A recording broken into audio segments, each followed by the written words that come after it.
కాబట్టి చిదాభాసుడే జీవుడు. కాబట్టి చైతన్యముకు అన్యంగా ఎవరు లేరు కదా.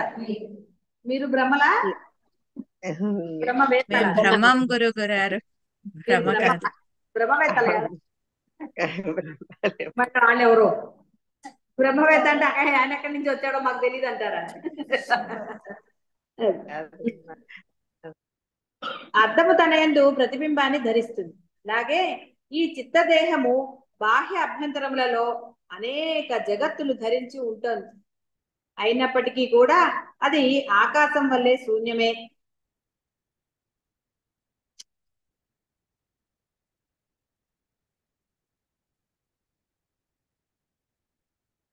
సరే, ఒకవేళ కనుక ఇదంతా ప్రళయం గురించి అక్కర్లేదు కాబట్టి నిర్వికారమగు బ్రహ్మాత్మ పదము మాత్రమే శేషించబోవు క్షణాలలో, అంటే ప్రళయం సంభవించినప్పుడు అని అర్థం, మరలా చైతన్యమున శుద్ధ చిత్ స్వరూపమును కొంచెం కప్పిపుచ్చు అజ్ఞానం చేత చిదాకాశము స్వయముగా ఇంతకుముందు చెప్పారు కదా, నేను అక్రమం ఎలా పుట్టాడు ఎలాగైంది అన్ని తెలుసు కదా.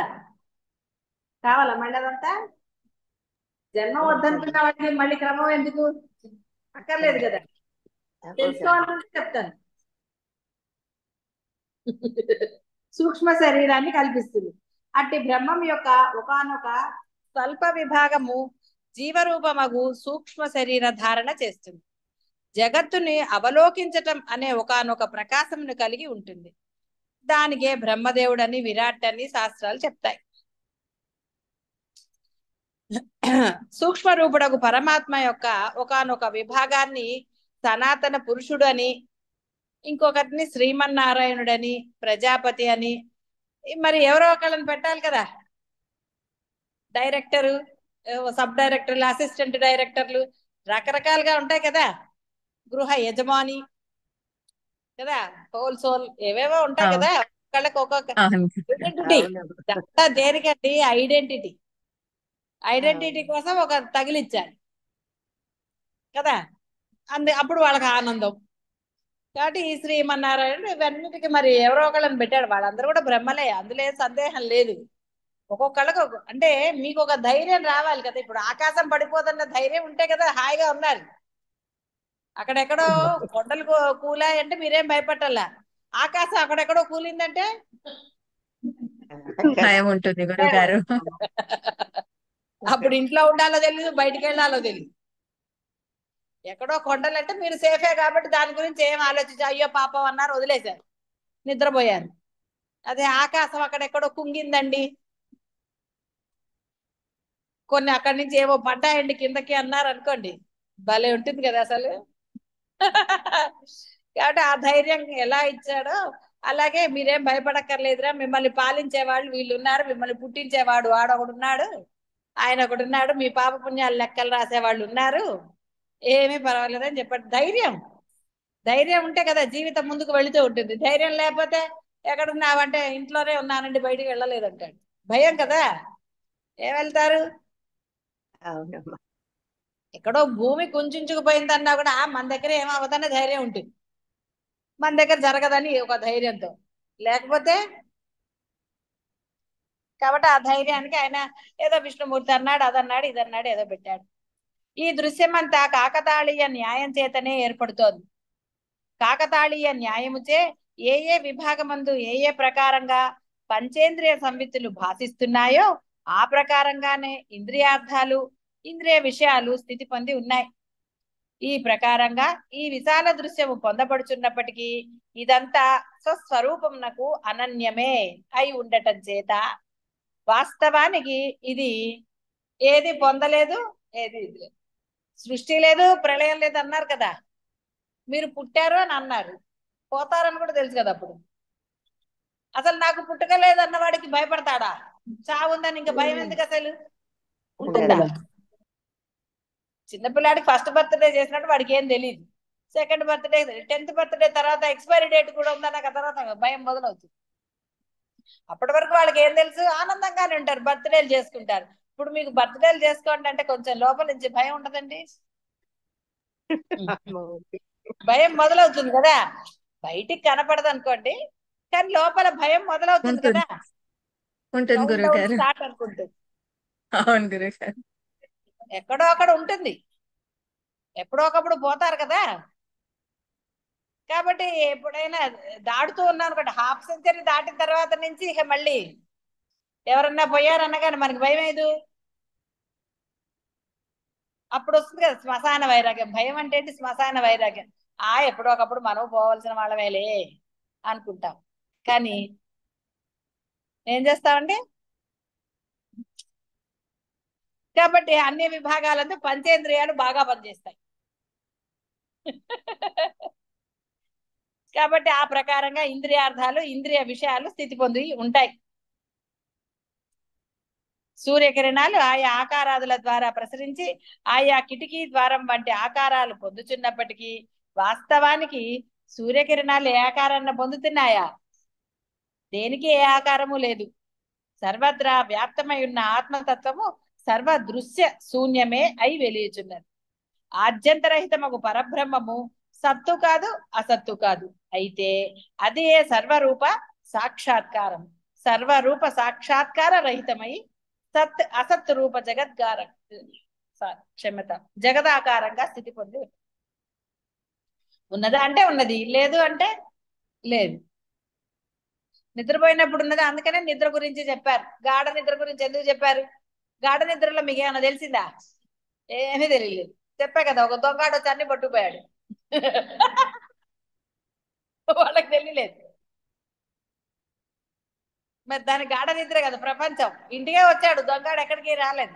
ఇంటికే వచ్చాడు, అన్ని వాడు సర్దుకున్నాడు, అన్ని చేశాడు వాడు. కానీ వీళ్ళకి మెలకు రాలే కదా. మరి అది చూడండి, అదే కదా మరి. మరి ఇప్పుడు జగత్తు వాళ్ళకు ఉందా లేదా? లేచాక జగత్తు కనపడింది. కానీ వాళ్ళైతే అప్పుడు బతికే ఉన్నారు కదా పాపం.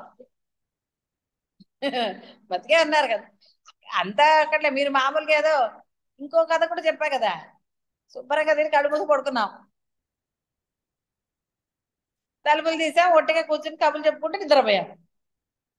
మిట్టమ్మది పట్ట పగలు. బావగారు వచ్చారు, ఆయన అన్నం పెట్టుకున్నాడు, తిన్నాడు, వెళ్ళిపోయాడు. ఎవరికి తెలియదు. ఎవ్వరికీ తెలియదు. మరి ఆయన అంత నెమ్మదిగా ఎలా పెట్టిన? మామూలుగా చిటుక్కు అంటే నాకు అసలు మెలకు వస్తుంది. అంత నిద్ర ఎప్పుడు పోను నేను కూడా. అప్పటికి ఇంకా చిన్నపిల్లలండి ఇంకా. సో అందుకని అసలు ఎవరికీ తెలియలేదు. ఎంతమంది ఉన్నా? నలుగురమో ఐదుగురమో ఉన్నాం. కబుర్లు చెప్తూ చెప్తూ నిద్రపోయాం. తలుపులు అన్ని తీసే ఉన్నాయి, ఇటువైపు తలుపులు వెనక తలుపులు అన్ని తీసే ఉన్నాయి. ఆయన వస్తాడు లంచ్ కని తెలుసు, అందరికీ తెలుసు బావగారు వస్తారు లంచ్ చేస్తారని ఆ ఊర్లో. ఆయన గేటు తీసుకొచ్చాడు, ఆ గేటు చప్పుడు అవుతుంది. గేటు తీసుకుని వచ్చాడు, ఎవరిని లేపలేదు, మమ్మల్ని అందరినీ అటు ఇటు దాటుకుంటూ వెళ్ళిపోయాడు. అన్న వంటింట్లోకి వెళ్ళాడు, పెట్టుకున్నాడు, తిన్నాడు, వెళ్ళిపోయాడు. తర్వాత ఒక్కొక్కరు వచ్చి అవును ఏంటి టైం అయితే ఏంటి బావగారు రాలేదా ఇంకా అనుకుని చూస్తే గిన్నెలన్నీ ఖాళీ. ఇప్పుడు ఆయన వచ్చి తిన్నాడు, దొంగడు వచ్చి తిన్నాడు. ఎవరు వచ్చి తిన్నారు? అప్పుడు ఇంకా సెల్ ఫోన్లు లేవు, ల్యాండ్ ఫోన్లు కొన్నిట్లనే ఇళ్లలో అందరికి లేవు కదా. ఇక మా అందరికి టెన్షన్. ఆయన అంటే అసలు భయం ఫస్ట్ లో. ఆయన ఎక్కువ మాట్లాడు అనమాట, చాలా గంభీరంగా ఉంటాడు. అందుకని వెనకాల జోకులు కానీ ముందు జోకులు వేసే సాహసం లేదు మాకు. అప్పుడు ఇంకా చిన్నపిల్లలం కదా, ఇంకా అప్పటికి డిగ్రీ కూడా అవ్వలేదు. అందుకని కొంచెం భయం అనమాట. ఏవో మాకు మేము జోకులు వేసుకుంటున్నాం, దొంగడు వచ్చాడేమోలే ఆయన. కాదులే, ఆయనే వచ్చి ఉంటాడు, ఆకలి వేస్తుంది కదా, రావాలి కదా ఈ పాటికి, ఆయన మరీ విచిత్రం కాకపోతే. అందుకని మేము ఆయన మీద జోకులు, అవాకులు చెవాకులు అన్ని లేపచ్చు కదా. ఏంటి అసలు మీ ఆయన అట్లా చేశాడని దాన్ని ఒట్టిగా అనమాట అసలు. అయితే ఇప్పుడు ఎంతకి ఎవరు వస్తారు?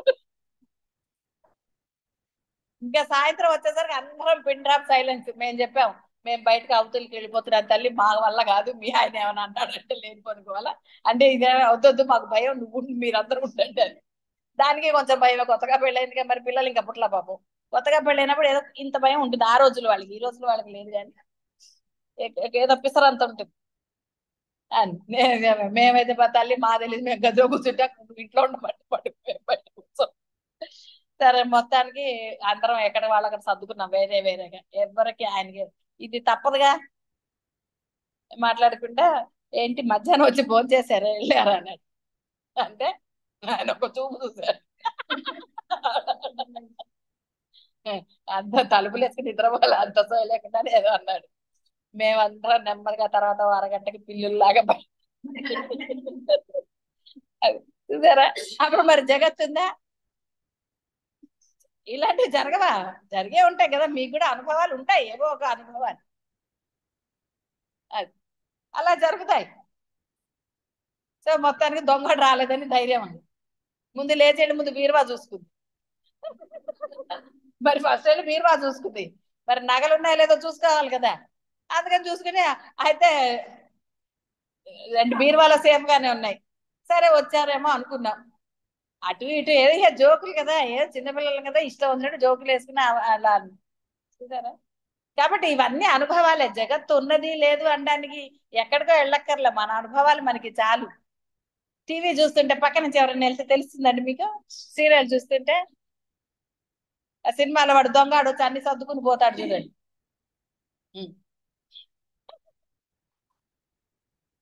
అలా ఉంటుంది. అంటే అప్పుడు మరి జగత్ ఏమైపోయింది కదా. అలా ఇప్పుడు అర్థమైంది కదా, జగత్తు ఉంది లేదు అంటే అది ఎలాగండి అని అక్కర్లే కదా, బాగా అనుభవం ఉంది కదా.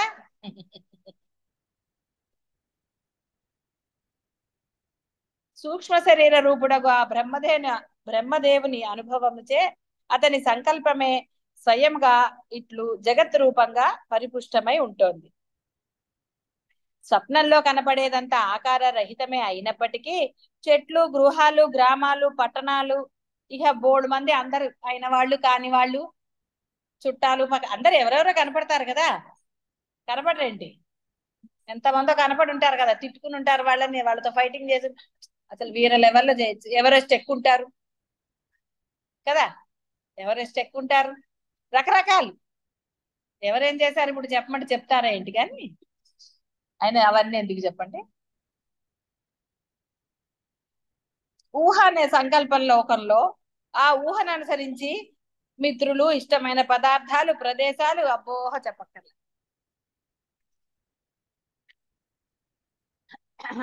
ఈ జాగ్రత్త నందు కూడా ఈ నిజదేహము, ఈ జగత్తు కూడా వాస్తవానికి ఆకార రహితమే అయినప్పటికీ అనుభూతం అవుతున్నాయి. కాబట్టి దేహం మరి నిత్యమైతే ఎప్పుడు ఉండాలి కదా, ఎందుకు పోతుంది? పోను ఎప్పుడు ఒకలాగే ఉంటుందా? ఇక్కడి నుంచి మొదలవుతుంది కదా. నెమ్మదిగా మొదలవటంలా, నెమ్మదిగా వీటికి కూడా అన్ని వచ్చేసి రకరకాలు అయిపోతూ ఉంటుంది కదండి. పాపం తేడాలు రావటం లేదు, ఎప్పటిలాగా ఉన్నారా మెరుస్తూ. దేహం మరి అప్పుడు అది నిజమైంది కాదని అర్థమవుతుంది కదా, ఎప్పుడు ఎట్లా ఉన్నారో తెలుసు కదా. తర్వాత రూపాలు తెలిసే, తెలీదు అని అంటారు ఎవరన్నా? ఎంత వేసినా మళ్ళీ ఒక జోక్ గుర్తొస్తుంది, ఒకటి చెప్పాలి. చెప్పండి అమ్మా. ఒక ఇద్దరు అనమాట, వాళ్ళిద్దరు లవర్స్ బహుశా పెళ్లి ఎవరో మనకి తెలియదు, అది అట్లా ఉంటుంది. వాడు వెళ్ళి అక్కడ కూర్చుని ఏదో ఒక దాంతో ఇట్లా అనుకుంటుంటే వాడి విగ్గు కాస్త పోతుంది. వాడికి అక్కడ పాపం బోడిగుండో ఏదో ఉంది. విగ్గు పోగానే ఆ వెయిటర్ చూస్తుంది, అక్కడ ఫారిన్ లో లేడీ వెయిటర్స్ కూడా ఉంటారు కదా, అది చూసి సర్దుతుంది. అంటే ఇంకా ఈ ఎదురుకుండా అమ్మాయి పక్క తిరిగింది అనమాట, వాడి లవరో ఎవరో. వీడు గబగబా సర్దేసుకుంటాడు, అమ్మాయి అనుకుంటాడు. ఈ లోపల అదే దానికి వాడు ఫ్లవర్ బొకే ఇస్తాడు. అదేం చేస్తుంది, వాసన పీలుస్తుంది అన్న దాని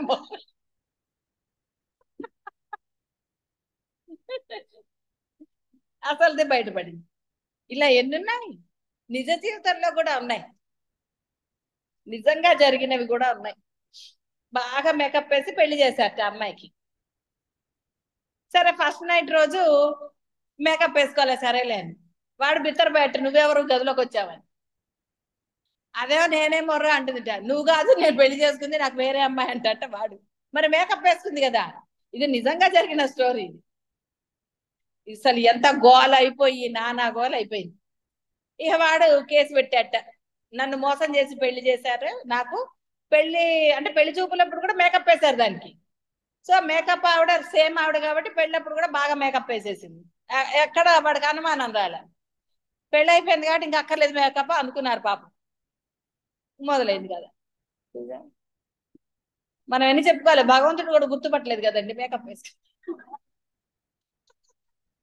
అవునమ్మా. అవునన్నమాట. భలే గుర్తుంటే జోకులు, అందుకే జోకులు ఎక్కువ చెప్పేది కదా.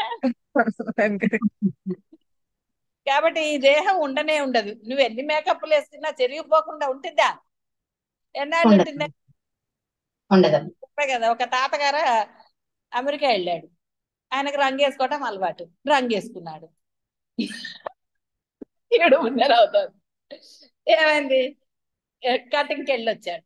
అంత అయిపోయిన తర్వాత అదేమైంది, జుట్టు తెల్ల జుట్టు బయటకు వస్తుంది కదా, తల స్నానం చేయంగానే మనవరాలు బిత్తరపై చూస్తుంది. ఇదెవడు రాదే. మరి అప్పటి వరకు నల్లగా ఉంది కదండి జుట్టు. ఆ కటింగ్కి వెళ్ళి వచ్చాడు. అక్కడ కటింగ్కి వెళ్ళి వచ్చి తల స్నానం చేసేసరికి వైట్ హెయిర్ అంతా కనపడుతుంది కదా కొంచెం అంతా. దానికి అర్థం కాలేదు. అంటే అప్పటి వరకు ఇంకో తాతని చూసింది, ఈయనెవరు ఆ తాత అని చూస్తుంది. అది బిత్తరపై పైకి ఏకాదిగా చూస్తుంది. నిజం ఎప్పుడు కనపడుతుంది కదా. కాబట్టి ఆత్మ ఒకటే నిజమైనది. దానికి మేకప్లతో అవసరం ఉందా? లేదు. లేదమ్మా. అలారం అవుతుంది. ఎట్లా చేయాలి దాన్ని?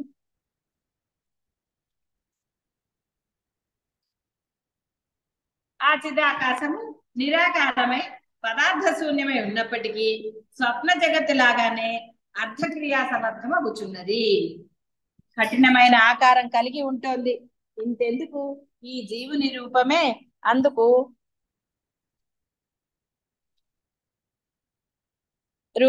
మనకు సుస్పష్టమైన దృష్టాంతం.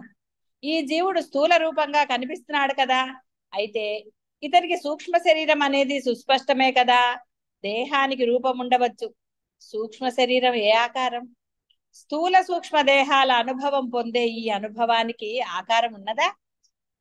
అట్టి సూక్ష్మ శరీర రూపుడు ఈ జీవుడు నిరాకార శూన్య స్వరూపుడు, స్వప్న సదృశుడు అయినప్పటికీ స్వయముగా క్రమంగా ఆకారాన్ని పొంది దానిని అనుభవిస్తున్నాడు. నానా గోల అంతా అంతే కదా. దేహం లేకపోతే గొడవే ఉందండి.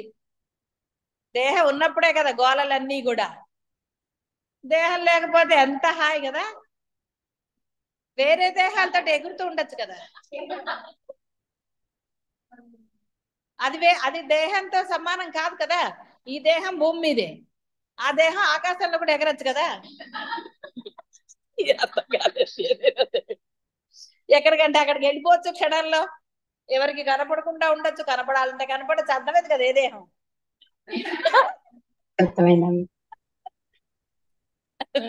చూసారా, దేహం లేకపోతే ఎంత హాయి. దేహ భావం లేకపోతే హాయ్ అమ్మా, దేహం లేకపోతే కాదు. భావం లేకపోతేనా? అవునమ్మా. లేకపోయినా దేహం ఉంటుంది కదా. పాపం ఈ స్థూల దేహం వేసుకుని ఎక్కడికైనా తిరగాలంటే పాస్పోర్ట్, వీసాలు కావాలి. ఎన్ని కావాలండి? కాళ్ళ నొప్పులు, కాళ్ళకి ఏదన్నా ఎన్ని రకాలు కదా. ఐడెంటిటీ కావాలి. ఎక్కడికి వెళ్ళక్కర్లేదమ్మా. అదే దేహంలో ఆకాశంలో ఎగిరే దేహాలు ఉన్నాయి చూసారా, ఆహారంలో ఎగిరే అంటే దేహం కాని దేహాలు. వీళ్ళకి ఇంకా అర్థం కాదు. గురువు గారు అర్థమైంది. అర్థమైంది. గురువు గారు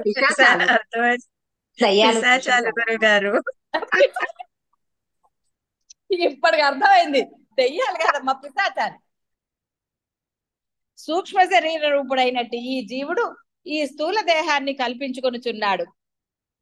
ఇహ స్థూల దేహం ఎముకల అమరికచే ఆకారం పొందినదై, కాళ్ళు చేతులు కలిగి ఉన్నదై, ఇహ వెంట్రుకలు, గోళ్ళు, చర్మములతో కూడినదై ఆకారం కలిగింది.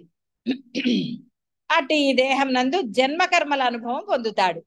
దేహం వయస్సును బట్టి పరిణామ స్థితిని పొందుతుంది. దేశకాలముల విస్తారముతో కూడిన అనేక కాలగత అనుభవాలను కలిగి ఉంటాడు. ఇదంతా మీరు అంతా అనుభవించిందే కదా. ఇందులో ఏమన్నా సందేహం ఉందా? ఏమీ లేదు.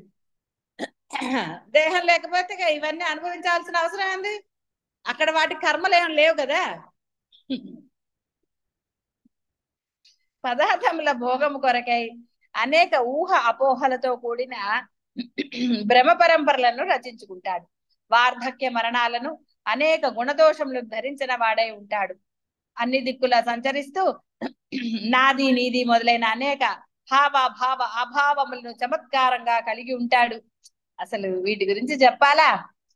హావాభావాల గురించి అబ్బో, ఎన్ని హావాభావాలు అంటే నిమిషానికి ఒకటి వస్తాయి. రావా? ఫేసుల ఎక్స్ప్రెషన్స్ చూసినప్పుడు ఒకటి, చూడనప్పుడు ఒకటి కదా కదా.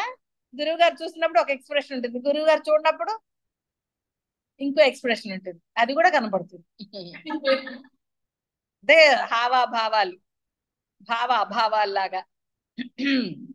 కాబట్టి చమత్కారంగా కలిగి ఉంటాడు కదా, చమత్కారమే కదా, నిమిషానికి ఒకటి మార్చట్లా. సినిమా యాక్టర్లు ఎందుకు పనుకో, వాళ్ళు సినిమా యాక్టర్లు అని వాళ్ళు బయటకు వచ్చారు, కానీ మీరు పెడితే తక్కువ.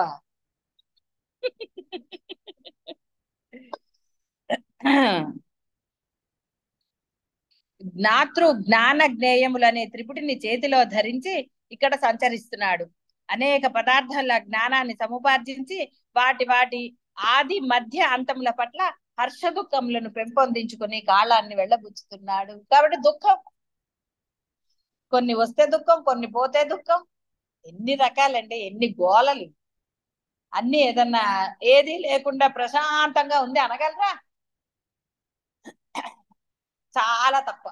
ఎప్పుడైతే ఇందాక చెప్పినట్టుగా అన్ని వదిలేస్తారో, దేహ భావం నాది నీది హావాభావాలు లేకుండా ఉంటారో, అంటే అప్పుడు కేవలం ఆనంద భావమే ప్రకటమైతే గొడవే లేదు. ఏది వచ్చినా విసుగో కోపమో ఏదొచ్చినా సరే దాన్ని అనుభవించవలసిందే కదా. కాబట్టి తర్వాత ఏమిటి, ఇంతకు ముందు ఏమిటి అన్న ప్రశ్నకు పరిమితమైన దృష్టిలతో పరిమిత అవగాహన కావించుకొని ఈ భూమికలు రక్తము మాంసం చర్మములతో కూడిన ఈ ఆకారమే నాది అని తలంచి జగత్తును దర్శిస్తూ ఇంతకు మించి ఈ జగత్తు లేదు, దానికి వేరుగా నేను లేను, ఇంకేది ఎక్కడా లేదని తలచుచు దృశ్యబద్ధుడు అవుతున్నాడు. రామచంద్ర, ఈ విధంగా సనాతన పురుషుడకు పరమాత్మ సూక్ష్మదేహ రూపత్వం పొందినవాడై మనోబుద్ధి చిత్త అహంకారాలు అనే చతుర్ముఖములు కలవాడై వ్యష్టి సమిష్టి స్థూల దేహములను నిర్మించుకుంటున్నాడు. వాటి నిమిత్తమై స్వయంగా పృథ్వీ ఆకాశ జల సూర్య జన సమూహ నగర వ్యవహార శిఖర ఆదిగా గల అనేక పదార్థ రూపుడు అవుతున్నాడు. ఈ కనపడే జగత్ పదార్థములే నాకు ఆధారాలు. నేను వీటి యొక్క అధేయుడను. ఇటువంటి భ్రాంతిమయ సంసారాన్ని గాంచుచు తన సస్వరూపాన్ని తానే ఏమర్చి తిరుగాడుచున్నాడు. అదే కదా అజ్ఞానంలో చేసింది అంతా, నాదే ఐడెంటిటీ గురించే కదా అంతా తాపత్రయం. కాబట్టి దాంతో నానా బాధలు. రామచంద్ర, ఈ దృశ్యము కల్పన చేతనే ఏర్పడి కల్పన చేతనే అనుభవం అవుతోంది.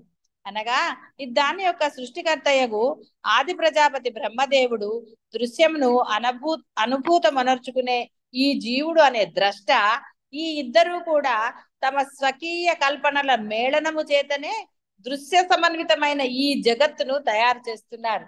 ఇంకా చెప్పాలంటే అంటే సృష్టికి ఆది యందు ఉన్నవాడై ఈ జగత్ కల్పన కారకుడకు బ్రహ్మదేవుడు తన యొక్క మహాసూక్ష్మ శరీరము అంటే చతుర్ముఖ శరీరము మనోబుద్ధి చిత్త అహంకారాలు యొక్క విస్తారం చేత సత్య సంకల్పముకు తన యొక్క సంవిత్ స్వభావము చేత కాకతాళీయ న్యాయంచే దీనికి కారకుడు. అంటే ఇక్కడ అనగానే కారకుడు అని ఆయనే అనక్కర్లేదు, బ్రహ్మము యొక్క ఆ యొక్క సంకల్పానుసారమే కాకతాళీయ న్యాయం. ఆయనేం ప్లానింగ్ అవన్నీ లేవు. సంకల్పం అంటే అనుకోవటం అని కాదు, ఇక్కడ మీ సంకల్పానికి బ్రహ్మ సంకల్పానికి తేడా ఉంటుంది. కాబట్టి ఇక్కడ సంవిత్ యొక్క సంకల్ప మాత్రం చేతనే జగత్తు భాషిస్తుంది. ఇట్టి జగత్తు సత్యము కాదు అని అనటంలో ఆశ్చర్యమేమున్నది? ఊహచే కల్పనచే రచించబడింది సత్యం ఎలా అవుతుంది? ఒకడు రచించిన కథలోని ఒక రాజుగారికి 2 భార్యలు 5గురితో కలిసి వ్యాహ్యాళికి వెళ్ళాడు అంటే రాజుగారికి ఎంతమంది, ఏది సత్యం ఏది కాదు అన్నది ఎటువంటి సత్య అన్వేషణయో 5గురితో వెళ్ళాడంటే భార్యలే అని అనుకోవక్కర్లేదు కదా. అది అంటే వాడు బుద్ధి ఎలా మారిపోతుంది కదా, 2 అన్నారు కదా, మరి మళ్ళీ 5గురు ఎలా వెళ్ళారని, అలా ఏదో సత్యాన్వేషణ. ఈ జగత్తు యొక్క సత్య అసత్యములు అట్టివే. జగత్తు గురించి ఏది నిరూపించగలరు? ఇది సత్యమని నిరూపించగలరా, ఇది అసత్యమని నిరూపించగలరా? ఏది చేయలేదు. కనపడుతుంది కాబట్టి సత్యం అంటావు, మరి రేపు కనపడకపోతే అది అసత్యం అని ఎలా అంటావు? నిన్న కనపడింది కదా మరి సత్యంగా. కాబట్టి అదంతా చైతన్యం యొక్క భ్రాంతి మాత్రమే. ఇవాళ ఉంది రేపు లేదు, అవన్నీ కూడా చైతన్యం యొక్క అవి అంటే ఆ సంవిత్ యొక్క చమత్కారం. చైతన్యం యొక్క చమత్కారం లే తప్ప నీవు ఏది అనడానికి లేదు. అసలు అంత శక్తి నీకెక్కడ? నీవు పరిమితుడవు. ఎప్పుడు అపరిమితుడు అవుతావు? నీవు ఆ బ్రహ్మ లక్షణాలతో వ్యవహారం చేస్తే కదా. బ్రహ్మ లక్షణాలతో నువ్వు వ్యవహారం చేయనప్పుడు నీకు అపరిమిత తత్వం ఎలా దొరుకుతుంది? దొరకదు.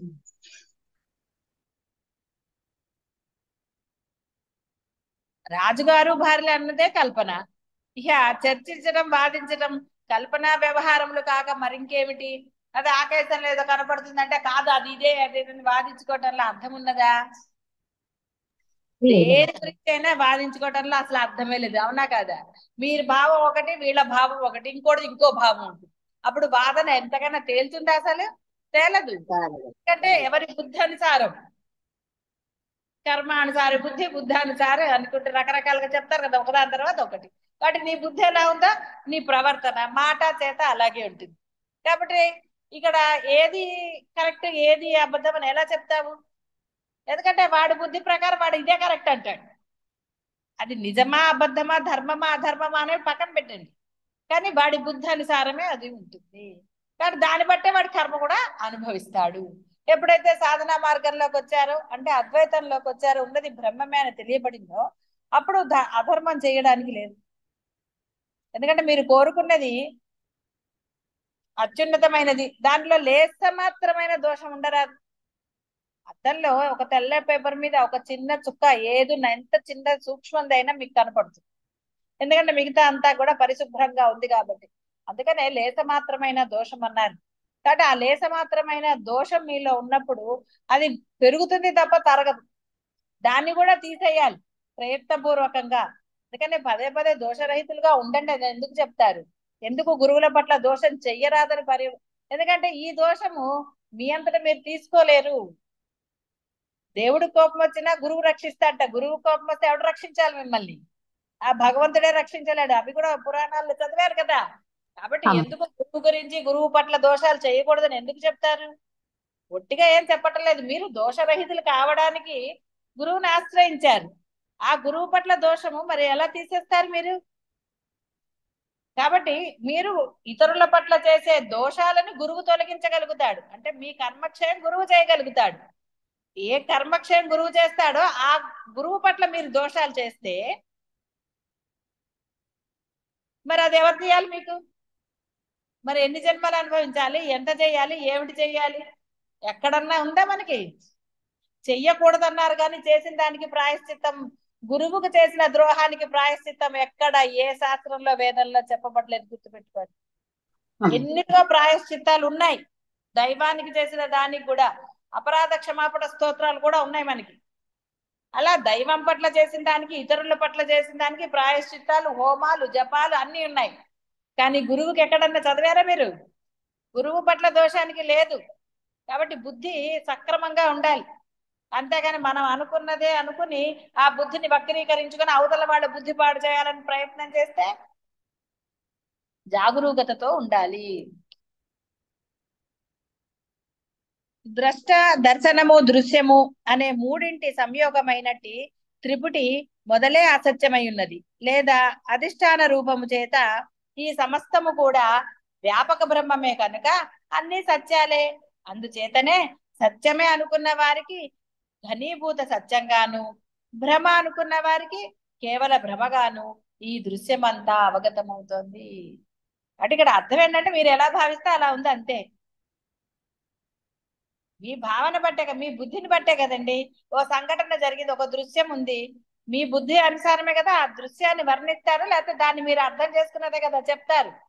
అంతేగాని అది కరెక్టా కాదా అని యోచన చేస్తే కదా దానిలో సూక్ష్మం బోధపడాలి. అద్వైతంలో గురువు మాటల్లో మీకు సూక్ష్మం బోధపడకపోతే దాన్ని వక్రీకరించుకుంటే నష్టపోయేది ఎవరు? కాబట్టి ఆ దోషాలు చేస్తే సరే, ఇక దోషాలకి నేనేం చెప్పలేను, వదిలేస్తాను దాన్ని.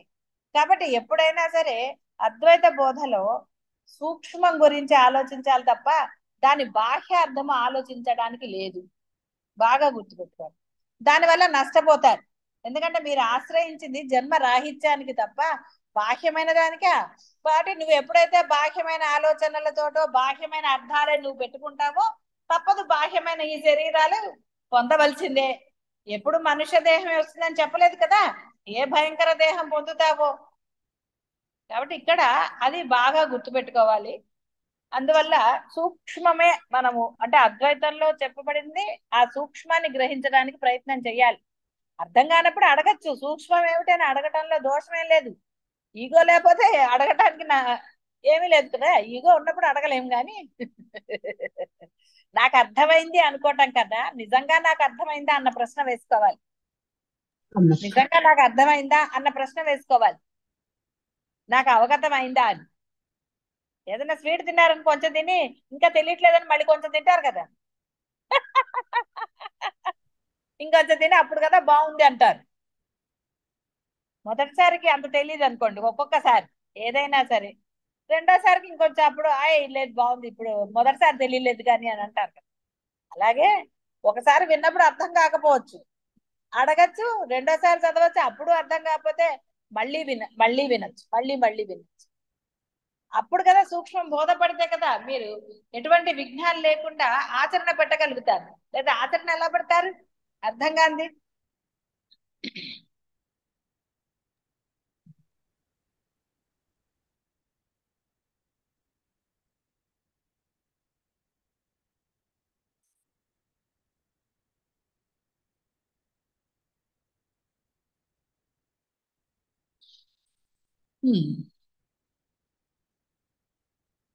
జాగ్రత్త జగత్తులో అన్ని క్రియా సమర్థమై ఉన్నాయి కదా మరి అని ఆయన ఏదో ప్రశ్నలు అడిగాడు.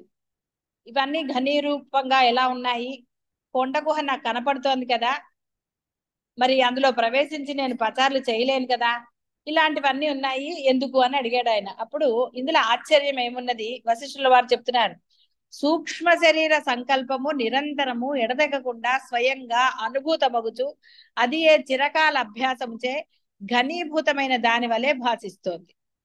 ఐందవుల చిరకాల మనో అభ్యాసమే బ్రహ్మాండముల రూపం పొందింది కదా.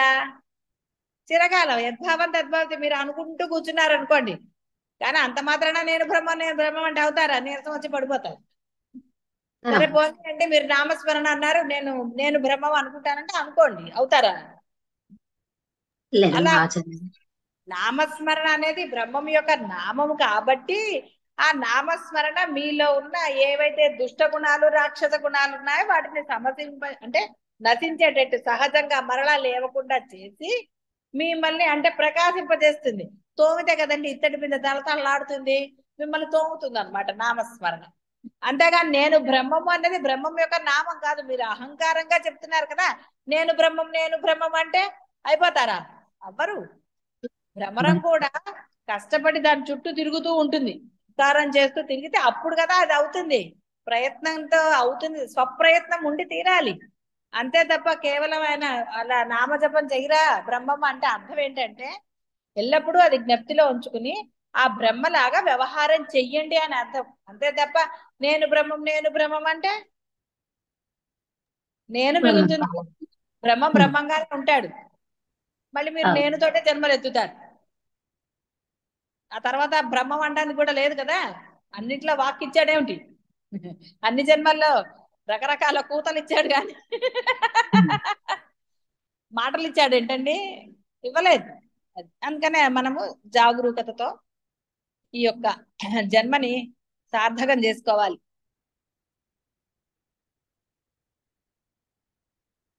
హరిశ్చంద్రుని సుదీర్ఘ స్వప్నమే అతనికి ఘనీభూతమై భౌతిక రూపంగా కనిపిస్తోంది కదా. స్వప్నం కూడా చిరకాల అభ్యాసం చేత పరిపుష్టి పొంది అతి సత్యంగా అనుభవం అవటం మన చాలా సార్లు చరిత్రలో గమనించాం. అలాగే సూక్ష్మ శరీరం యొక్క సంకల్ప వ్యవహారం చిరకాలపు అభ్యాసం చేత సత్యమే అన్నట్లుగా ఘనీభూతమైనట్లుగాను అనిపిస్తుంది.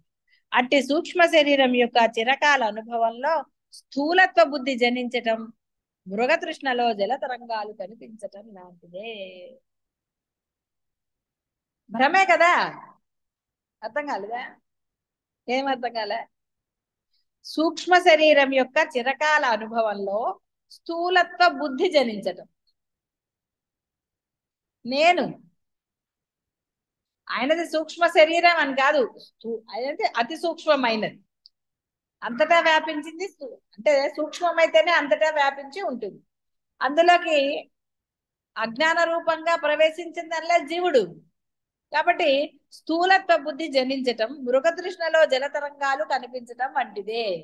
అంటే మరి నిజంగా చైతన్యం దేహం పొందిందా, స్థూలత్వం పొందిందా? భ్రమ అంతే కదా. ఇప్పుడు ఇవన్నీ దేహాలు నిజమని నమ్ముతున్నారా? కనపడుతున్నారో అనుభవాలు పొందుతున్నారు. ఏమండి తింటున్నాం కదా, అన్ని చేస్తున్నాం కదా అంటే ఇవన్నీ కూడా కేవలం ఆయన చమత్కారమే. మరి మనం అంతకుముందు ఎక్కడున్నాము అంటే తెలియదు. ఎక్కడి నుంచో అసలు ఏది తెలియదు కదా. అవును. తల్లి గర్భంలోకి ఎలా ప్రవేశించాము అంటే సైన్స్ చెప్పినా కూడా అదే నిరూపించబడిందా? లేదమ్మా. కాబట్టి ఏది మీరు నిరూపించగలుగుతారు? ఏది నిరూపించరు. కేవలం మనం అంగీకరించడమే మనం చేయగలుగుతాం. ఏ పరమసత్యం వేదాలలో బోధించబడిందో దాన్ని అంగీకరించడం తప్ప ఏం చేయగలుగుతారు? దాన్ని ఎవరు పీకేవాడు పీకుతారు. అంటే వితండవాదం చేసే వాళ్ళు చేస్తారు, వాదం చేయరు. ఇప్పుడు మీరు సమర్థింపులు చెప్పరు, ఏదైనా చెప్తే ఒప్పుకోకుండా సమర్థింపులు చెప్తారు కదండి. సమర్థింపు ఆన్సర్ నథింగ్ బట్ వితండవాదమే కదా, కాదా? వితండవాదం అంటే అన్నదానికి కాదు అంటమే కదా. ఇప్పుడు అన్నదానికి కాదనే కదా మీరు అంటారు. అలా కాదండి ఇలా అనుకున్నానండి అని అనరు. చూసారు అర్థాలు ఎలా మారిపోతున్నాయో కదా. ఇప్పుడు అర్థమైందా?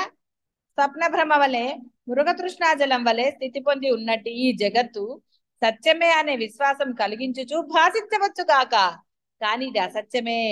ఇవన్నీ స్థూలంగా కనిపిస్తున్నప్పటికీ వాస్తవానికి ఈ వస్తుజాలము సూక్ష్మతత్వ రూపాలే.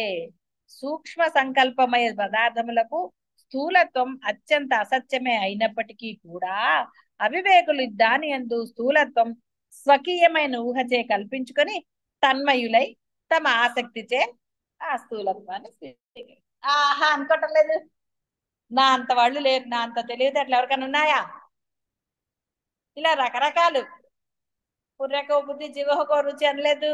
అలా ఒక్కొక్కడు ఒక్కొక్క రకంగా ఏదో భావన చేస్తూ ఉంటాడు.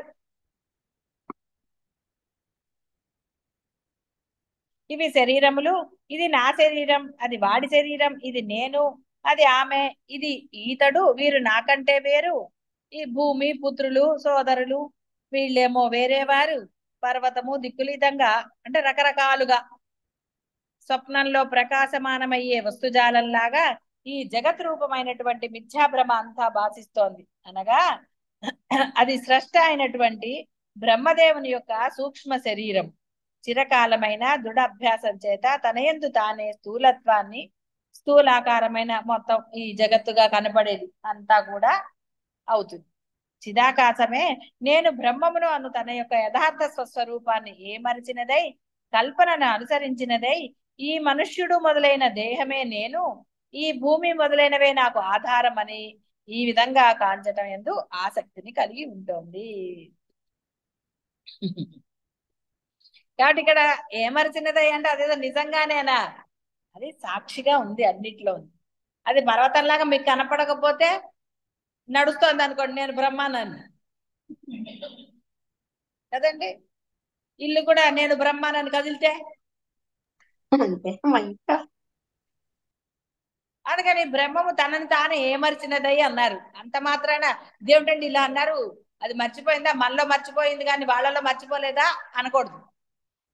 మీరు కూడా నేను బ్రహ్మం అనుకుంటూ తిరిగారు అనుకోండి ఇలా పెట్టేసి, అంతే కదండి. బ్రహ్మం అనగానే ఆటోమేటిక్ గా చేతులు ఇలా వెళ్ళిపోతాయి. ఏది చేయనా అన్ని నా దగ్గర రావాలంటే వస్తాయా? రావు కదా. కాబట్టి ఏమర్చినది అంటే మనకి దగ్గరకు వచ్చేసరికి ఏమన్నాడు? మనకి వాక్కు అన్ని ఉన్నాయి కాబట్టి అజ్ఞానం ఆవరించింది అన్నాడు. మీరు అజ్ఞానం తొలగించుకునే శక్తి ఉంది కాబట్టి మీకు, వాటికి లేదు కదా. అందుకని అక్కడ తన్ని తాను ఏమర్చుకున్న వాడిలాగా అనిపించాడు. నిబురు కప్పిన నిప్పు అంటారు కదా, సరే కదా అని చేపెడితే కాలదు, అది అంతే. అందుకని కదలకుండా ఉంది ఆ చైతన్యము, దాక్కుని ఉంది కాబట్టి పర్వతం కదలట్లా, ఇల్లు కదలట్లా. గుర్తు పెట్టుకోండి. మీరు అక్కడ కూర్చుని ఇది బ్రహ్మమే ఇది కదులుగాక, ఇది బ్రహ్మమే కదులుగాక అంటే అలా అనకండి. చిరకాల అభ్యాసం చేత కదిలితే కష్టం. మరి చిరకాల అభ్యాసం అని ఇలాంటి చెబుతున్నారు కదా, మీరు అట్లా అభ్యాసం చేస్తారేమో ముందే చెప్తా, అలాంటివి చెయ్యకండి అని. ఆయన ఎవరో ఒక అతను ఏం చేశాట, ఆ, వాడి పేర్లు నాకు గుర్తు రావు. వాళ్ళు ముగ్గురు అన్నదమ్ములు ఉండేవాళ్ళు కదా. అది ఒకడు సింహం వేసుకుని వచ్చాట వేరే వాడు వీళ్ళని ఇచ్చేద్దామని. అప్పుడు అతను ఒక మొండి గోడ మీద కూర్చుని ఉన్నాడు, ఒక అద్వైతుడు అతను కూడా. అతను గోడని ఇలా తట్టేట, గోడ కదలటం మొదలు. శక్తులు అవి. అంటే ఒకడు వీళ్ళని ఇచ్చేద్దామని ఒక పులి మీద కూర్చుని వచ్చాడు. వీళ్ళకైనా శక్తుల్ని చూడు, నేనెంత గొప్పవాడిను అని. వీళ్ళు వాళ్ళ దగ్గర శక్తులున్నా ఎప్పుడు ప్రదర్శించలా, మామూలుగా ఉన్నారు, మంచి వాళ్ళు అలా ఉన్నారు వాళ్ళు. అప్పుడు అతని పేరు ఏదో ఉంటుంది, నాకు పేర్లతో చాలా కష్టమండి, ఏం చేస్తాను చెప్పండి, గుర్తురాదు. నువ్వు సంతకం కూడా రాదు కదా నాకు, అందుకని పేర్లు జ్ఞానకం. అతను గోడ మీద కూర్చుని అతన్ని చూసాట, ఏం మాట్లాడలేదు, ఇట్లా గోడని ఇలా అన్నట్ట. మొండి గోడ అది. ఆ గోడ కదులుకుంటూ ముందుకెళ్తే వాడు అప్పుడు సిగ్గుపడి. కాబట్టి ఇక్కడ, కాబట్టి మీరు కూడా అలా గోడను కొడతారా? గోడ ఎరగల అంటే అద్వైత భావనలో అది జరిగి తీరుతుంది. మీరు అద్వైతులు అయినప్పుడు బ్రహ్మమే, అంటే బ్రహ్మంగా మీరు స్థిరత్వం పొందితే అవి జరుగుతాయి. బ్రహ్మంకి అసాధ్యం అంటే ఏమన్నా ఉందా? ఏమీ లేదు, జరుగుతాయి అవి. కానీ ముందు బ్రహ్మాలు అవ్వాలి. అయ్యాక మొండి గోడ చూసుకుంటారా? అక్కర్లేదు కదా, అక్కర్లేదు కదా. అప్పుడు అయితే ఇంటినే కదిలిస్తారా? ఇల్లు ఎగురుగా కానీ అదేదో పాత అక్కర్లేదమ్మా. సినిమాల్లో కార్పెట్ మీద కూర్చుని వెళ్ళిపోతుంటారు, డ్రూర్ అనేసి వెళ్ళిపోతుంటారు. అలా ఏం చేయరు కదా, ఏది అక్కర్లేదు. అలా చేయక్కర్లేదు. లేకపోతే ఇల్లు అక్కర్లేదండి, కార్పెట్ మీద పైకి వెళ్తామంటారా? చెయ్యమమ్మా. అలాంటి ఉద్దేశాలు ముందే ఉంటే బ్రహ్మం అవరండి, అమ్మా బాగా గుర్తుపెట్టుకోండి. అలాంటి ఉద్దేశాలు ఏమన్నా లోపల ఏ మూలన్నా ఉన్నాయా? అమ్మయ్య మా పిల్లలు అమెరికాలో ఉన్నారు, హాయిగా జుయ్యి అని వెళ్ళిపోవచ్చు, ఏంటది ఇవన్నీ అక్కర్లేదు, వీసాలు అక్కర్లేదు, హాయిగా కదండి శుభ్రంగా వెళ్ళిపోవచ్చు. ఎంతసేపు సప్త సముద్రాలే కదా, జుయ్యి అని ఎగిరితే పని అయిపోతుంది. అలాంటి భావాలు ఏమైనా ఉంటే లోపల నుంచి తీసేయండి. బ్రహ్మలు అవ్వలేదు. బ్రహ్మలు అయ్యాక లేవమ్మా. చేద్దామన్న మీ యొక్క లోపల ఆయనే కదా ఉన్నాడు, ఆయనకు తెలిసిపోతుంది. అందుకని అలాంటి భావాలను ఏం పెట్టుకోకండి.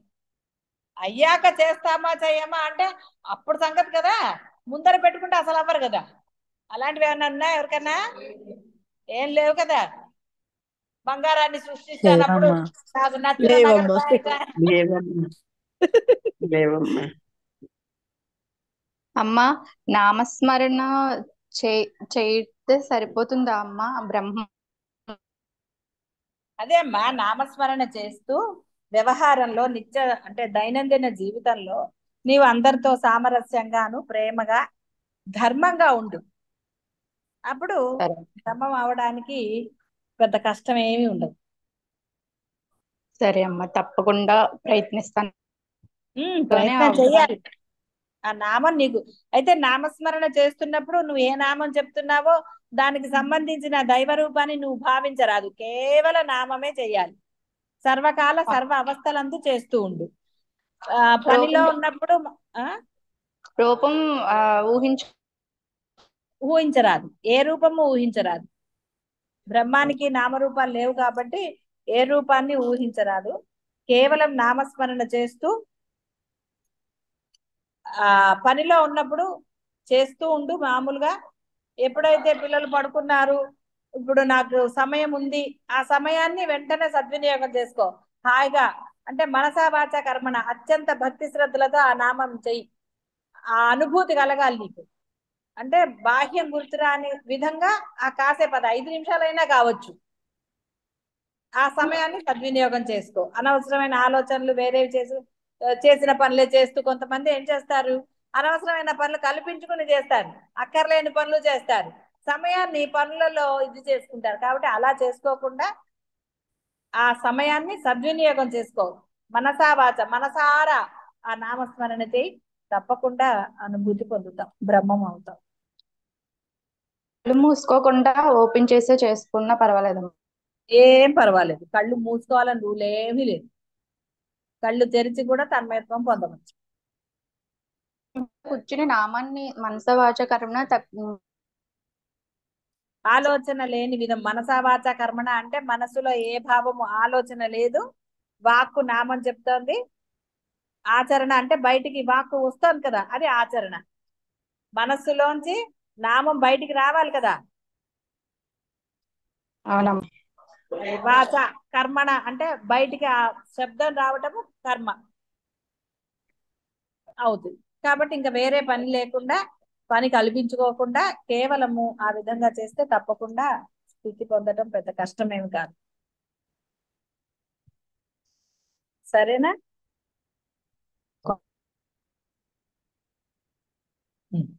అది ఆ విధంగా అలా చేసుకోండి.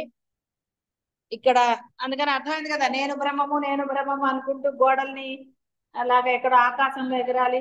అయ్యాక ఎట్లయినా సరే నేను అలా చేయాలని ముందరే భావిస్తే అవరు. కాబట్టి అయ్యాక మీ చేత ఏం చేయించాలో ఆయన చూస్తాడు. అందరికీ ఒకే విధంగా లేదు కదా, అందరికీ ప్రవచనం చెప్పమని ఆయన రాసి పెట్టలా, కొందరిని మౌనంగా ఉండమన్నాడు. ఏం చేస్తాం, కొంతమందికి అలా పెట్టాడు. హాయిగా రమణ మహర్షి లాగుంటే హాయిగా గోచి పెట్టు ఎంత హాయ్ అండి కదా, అది గొడవే ఉండేది కాదు.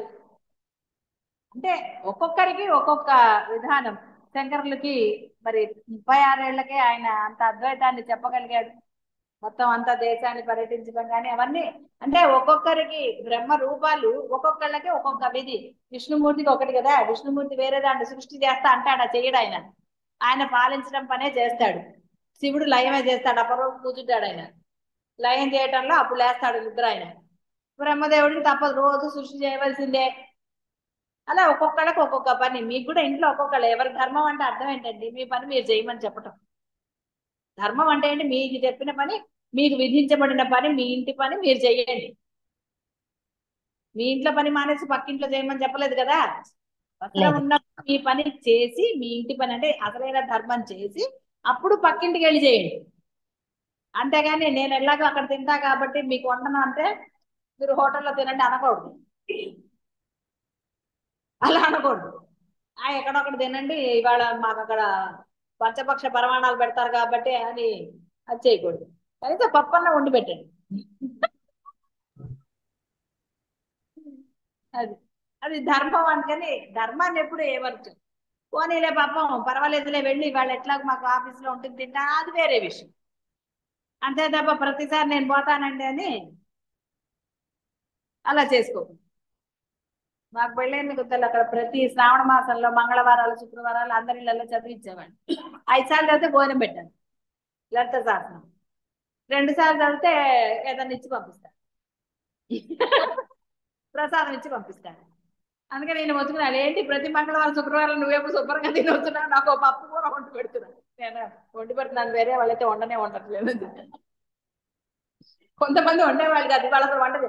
మరి ఆయన ఏం తిన్నారండి అంటే ఎక్కడో ఒకడో ఏదో తింటారులే అని. నేను ఎప్పుడు అలా చేయలేదు, అది చెప్తున్నాను. కానీ ఇంట్లో మీరు చెయ్యండి, అది చేసి పక్కింటికి వెళ్ళి తినండి పర్వాలేదు, అప్పుడేం దోషాలు.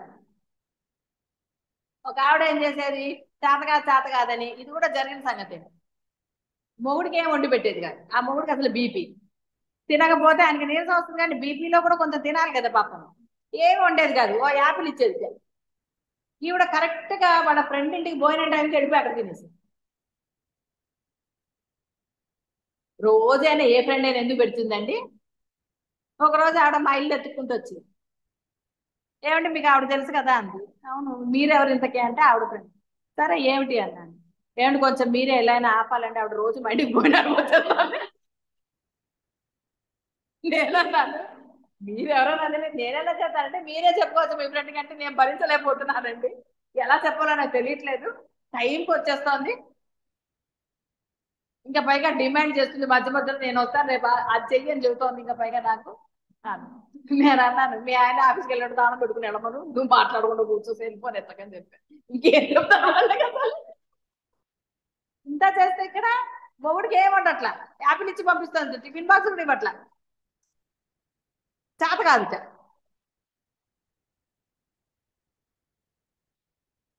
ఆవిడకి షుగర్, అందుకని ఆకలికి తాళలేను కాబట్టి ఫ్రెండ్ ఇంటికి వెళ్ళి తినేస్తుంది. అదేదో పొద్దున్నే చూడండి మొగుడు కొంచెం పడి తినచ్చు కదా, అలా ఉంటుంది. మనుషులు ఎంతమంది ఎన్ని రకాలు ఉంటారు. నాగా అసలు బలం నవ్వుతుంది. అరే ఇది భలే ఐడియాలు వస్తాయి కదా మనకి భలే ఐడియాలు వచ్చాయి అలా. కాబట్టి అలాంటివన్నీ చేయకుండా ధర్మంగా ఉండండి. ఆ ధర్మమే బ్రహ్మరూపం. మీ ధర్మం మిమ్మల్ని సదా రక్షిస్తుంది అన్నట్టుగా బ్రహ్మం ఎప్పుడు మీ ధర్మాన్ని బ్రహ్మం వైపుకే తీసుకెళ్తుంది. అంటే ఆ ధర్మంగా ఉండండి. శుభం భూయాలు.